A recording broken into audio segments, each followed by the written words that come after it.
Hi friends, welcome to my channel. ఇవాళ recipe soft and sweet రవ్వ కేసరి. చెప్పిన విధంగా చేస్తే మీరు ఎప్పుడు చేసినా చాలా సాఫ్ట్గా కొంచెం గుళ్ళో పెట్టిన ప్రసాదం లాగానే ఉంటుంది. ఇక మనం ఒక ప్యాన్ తీసుకొని అందులో 2 టేబుల్ స్పూన్ల నెయ్యి వేసుకొని జీడిపప్పు కిస్మిస్ వేసుకొని బాగా వేయించుకోవాలి. ఎర్రగా వచ్చిన తర్వాత ఒక ప్లేట్లోకి తీసుకొని తిరిగి అదే పెనంలోని గ్లాస్ ఉప్మా రవ్వ వేసుకొని బాగా వేపుకోవాలండి. వేగాక మంచి అరోమా వస్తుందండి. సో అప్పుడు మనం అది వేగిపోయినట్టు తెలుసుకోవాలి.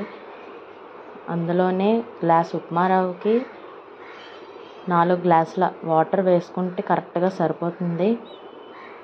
వేసుకున్నాక అది బాగా ఉడకాలండి. యాక్చువల్గా రవ్వ వేపుకున్నప్పుడు పక్కన వాటర్ పెట్టి బాగా మరిగాక ఇందులో వేసుకున్నా కూడా పర్లేదు, ఇలా చేసినా కూడా పర్లేదు.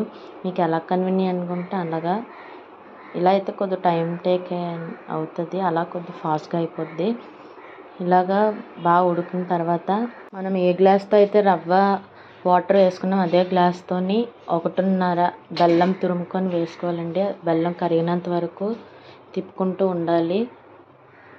వన్స్ అది అయ్యాక అందులోని మనకి నచ్చిన ఫుడ్ కలర్ వేసుకోవచ్చు. నేనైతే ఇక్కడ ఎల్లో కలర్ వేసానండి.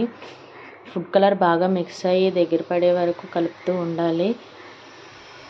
ఈ విధంగా దగ్గర పడుతుందండి. మనం కన్సిస్టెన్సీ చూసుకోవాలి. మరీ చిక్కగా మరీ పలుచగా కూడా అవ్వకూడదు. సో అలా కలుపుతూ ఉంటే దగ్గర పడుతూ ఉంటుంది.